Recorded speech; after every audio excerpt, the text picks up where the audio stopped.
जहाँ multi statement questions की बात आती है, जहाँ पे असर्शन रीजन की बात आती है, जहाँ पे डायग्रामेटिक क्वेश्चंस की बात आती है, जहाँ पे स्टेटमेंट बेस्ड क्वेश्चन की बात आती है, which of the following statement is correct, incorrect, इस तरह की बात आती है।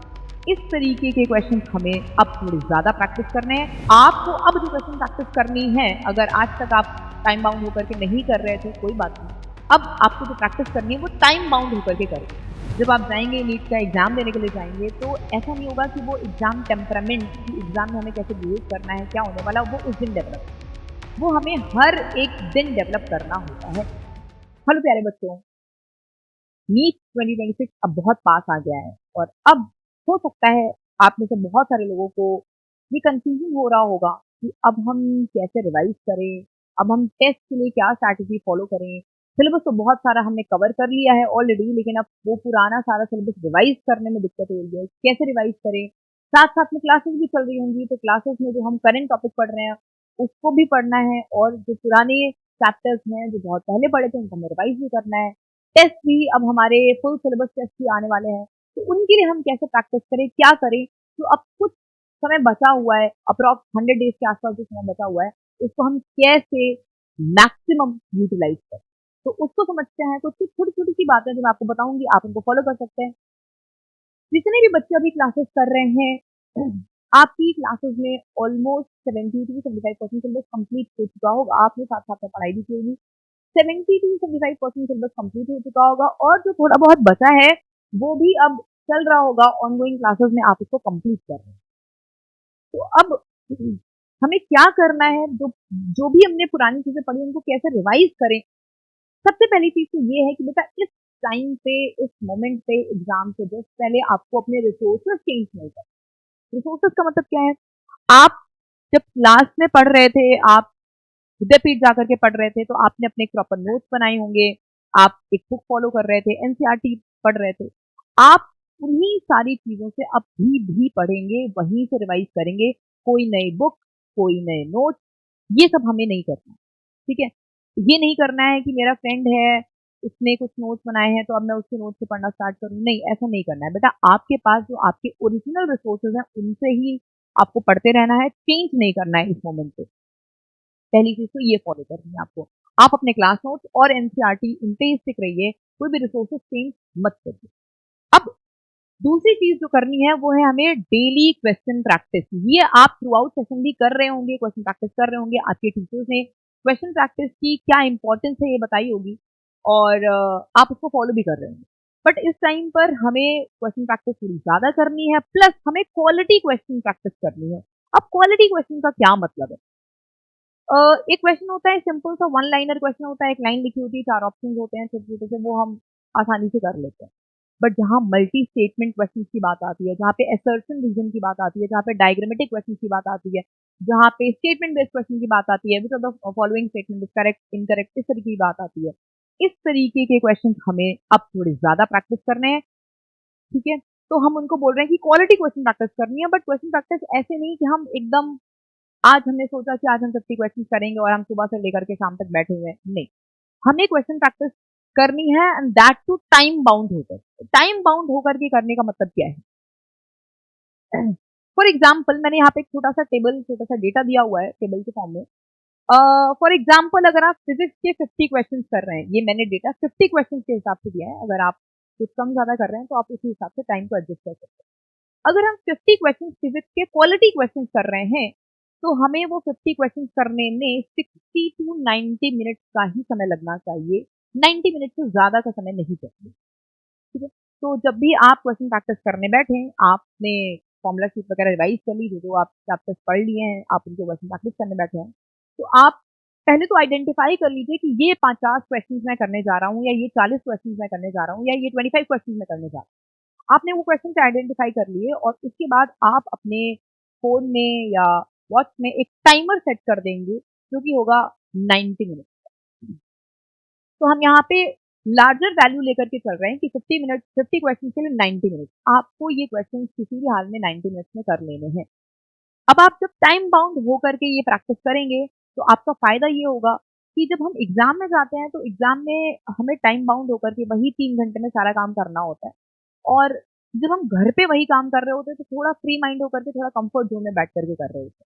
तो बहुत सारे स्टूडेंट्स कहते हैं कि मैम एग्जाम में हम वही क्वेश्चन कर रहे थे, तो हमसे नहीं हुआ, हमसे गलत हो गया, सिली मिस्टेक हो गई, बट वही क्वेश्चन जब हम घर पे जाकर के करते हैं तो बहुत आसानी से सॉल्व हो जाता है, गलतियां नहीं होती। इसीलिए नहीं होती हैं क्योंकि घर पे हम कंफर्ट जोन में रह करके काम कर रहे होते हैं, हमारे ऊपर प्रेशर नहीं होता है कि हमें ये 3 घंटे में ही काम कर देना है या इतने समय में ही काम कर देना है। तो पहली चीज तो हमें टाइम बाउंड होकर के काम करने की प्रैक्टिस डालनी है। इसलिए आप जब भी फिजिक्स के क्वेश्चन करें, क्वालिटी क्वेश्चन के लिए आप 50 क्वेश्चन के लिए 60 मिनट टू 90 मिनट का टाइम ले सकते हैं। अगर आपको 90 मिनट का समय लग रहा है तो ट्राई करिए धीरे धीरे ये टाइम कम होते होते 80 मिनट, 70 मिनट एंड 60 मिनट के आसपास पहुंच जाए। वैसे ही केमिस्ट्री में भी सेम वही चीज है। और बॉटनी जोलॉजी में अगर आप 50 क्वेश्चन कर रहे हैं, क्वालिटी क्वेश्चन थोड़े लेंथी क्वेश्चन या मल्टीपल स्टेटमेंट वाले क्वेश्चन हैं, तो आप मैक्स टू मैक्स 30 मिनट का एक टारगेट ले सकते हैं। हाँ, अगर क्वेश्चन थोड़े इजी टाइप के हैं, मल्टी स्टेटमेंट कम है, वन लाइनर टाइप के होंगे, तो ये 30 मिनट और ये 90 मिनट नहीं है, तो थोड़ा कम समय लगेगा। तो आपको अब जो क्वेश्चन प्रैक्टिस करनी है, अगर आज तक आप टाइम बाउंड होकर के नहीं कर रहे थे, कोई बात नहीं, अब आपको जो प्रैक्टिस करनी है वो टाइम बाउंड होकर के करनी है। तीसरी चीज ये है कि जब हम अब टेस्ट दे रहे हैं, टेस्ट में बहुत सारे पुराने सिलेबस, पुराने सारे क्वेश्चन आ रहे हैं, पुराने चैप्टर्स आ रहे हैं, तो उनको हम कैसे रिवाइज करें? सिंपली आपने जो भी चैप्टर पढ़ना है उसके जो नोट्स हैं, एनसीईआरटी है, उसकी जो फॉर्मूला शीट्स हैं in case of physics chemistry, वो आपने रिवाइज कर लेनी है। एंड उसके बाद आपको सिर्फ क्वेश्चन प्रैक्टिस करनी है। अब ये क्वेश्चन प्रैक्टिस क्या करें? क्या हम पूरा डीपीपी पूरा मॉड्यूल लगाएंगे? नहीं, हम एनसर्कल्ड क्वेश्चंस करेंगे। बेटा ये एनसर्कल्ड क्वेश्चंस क्या हैं? आपके टीचर्स ने आपको हमेशा बोला होगा कि जब भी आप डीपीपी मॉड्यूल कोई भी पेपर सॉल्व करते हैं, इनमें जो क्वेश्चंस आसानी से सॉल्व हो गए वेरी गुड, जो क्वेश्चंस सॉल्व नहीं हो पाए, आप अटेम्प्ट नहीं कर पाए या वो क्वेश्चंस गलत हो गए, उनको आप एनसर्कल करते चलिए। आपने इस तरह से अगर प्रैक्टिस की होगी तो आपने बहुत सारे क्वेश्चंस को एनसर्कल किया होगा। जो क्वेश्चंस आपके पहले कभी गलत हुए होंगे या छूट गए होंगे या नहीं कर पाए होंगे, अब हमको सिर्फ उन्हीं क्वेश्चंस की प्रैक्टिस करनी है। प्लस आपके टीचर्स ने ये भी बोला होगा कि जब भी आप टेस्ट दे करके आए वापस, चाहे वो माइलस्टोन टेस्ट हो, चाहे वो आपका एआईटीएस हो, कोई भी टेस्ट हो, उसमें जो क्वेश्चन गलत होते हैं उनको एक अलग से कॉपी में मेंटेन करना है, रिकॉर्ड बनाना है उनका, कौन कौन से क्वेश्चन गलत हुए हैं, उनका एक्चुअल सही सोल्यूशन क्या है, वो सब आपने किया होगा, उसको हम एरर कॉपी के नाम से बोलते हैं। तो उस एरर कॉपी के जो क्वेश्चन होंगे वो अब आपको काम आएंगे। वो एरर कॉपी के क्वेश्चन आपको अब प्रैक्टिस करनी है। तो अब रिवीजन के टाइम पे आप पूरी बुक या पूरा डीपीपी पूरा मॉड्यूल नहीं लगा सकते हैं किसी भी चैप्टर का, तो हम सिर्फ एन सर्कल्ड क्वेश्चंस और एरर कॉपी वाले क्वेश्चंस को अब सॉल्व करेंगे। And last but not the least, exam में जाने से पहले बहुत सारे स्टूडेंट्स कहते हैं कि जब टेस्ट होता है, टेस्ट से एक दिन पहले मुझे डर लगने लगता है, मैं खाना नहीं खा पाती हूँ, ये सारी चीजें होती हैं। बेटा नीट में जब आप जाएंगे, नीट का एग्जाम देने के लिए जाएंगे, तो ऐसा नहीं होगा कि वो एग्जाम टेम्परामेंट कि एग्जाम में हमें कैसे बिहेव करना है, क्या होने वाला, वो उस दिन डेवलप, वो हमें हर एक दिन डेवलप करना होता है। तो जितने भी टेस्ट हो रहे हैं आपके, चाहे वो माइलस्टोन टेस्ट हो, चाहे वो एआईटीएस हो, उनमें हमें अपना एग्जाम टेम्परामेंट डेवलप करना है, प्रैक्टिस करना। एग्जाम टेम्परामेंट का मतलब क्या है? एग्जाम में जाने से पहले 2 मिनट पहले क्लास में एंटर करने से पहले भी तो हम कॉपी पलट रहे होते हैं, देख रहे होते हैं कि ये फॉर्मूला देख लें, वो देख लें, ये नहीं करते। एग्जाम में जाने से पहले 1 से 2 घंटे पहले आप कॉपी किताब हटा दीजिए, आराम से रिलैक्स रहिए। जो चीजें आपने पढ़ी हुई हैं ठीक है, रिलैक्स रहिए, रिलैक्स रह करके एग्जाम में जाइए। लास्ट मोमेंट पे क्लास में एंटर करने से पहले हम कोई नई टॉपिक पढ़ रहे हैं, कोई फायदा नहीं होने वाला है। एग्जाम में जाने से पहले अपना दिमाग थोड़ा सा काम रखना है, पैनिक नहीं करना है। जितना आता होगा, जो हमने पढ़ा होगा बहुत अच्छे तरीके से, उसके क्वेश्चन आएंगे, 100% हो जाएंगे। पैनिक करने से होता क्या है कि जो हमने चीजें पढ़ी हुई होती हैं उनके भी क्वेश्चन हम कहीं ना कहीं गलत करते हैं। तो ये चीज हमें अभी प्रैक्टिस करनी है, अभी से प्रैक्टिस करनी है। जितने भी माइलस्टोन या एआईटीएस या जितने भी टेस्ट हो रहे हैं विद्यार्थी, आप हर टेस्ट में जाने से पहले एग्जाम टेम्परामेंट के बारे में सोचिए और उसको प्रैक्टिस करते चलिए। तभी नीट के एग्जाम में आप बहुत काम माइंड हो करके बहुत कामली अपना एग्जाम दे पाए। ठीक है, तो ये कुछ चीजें हैं, ये आप फॉलो करते रहिए।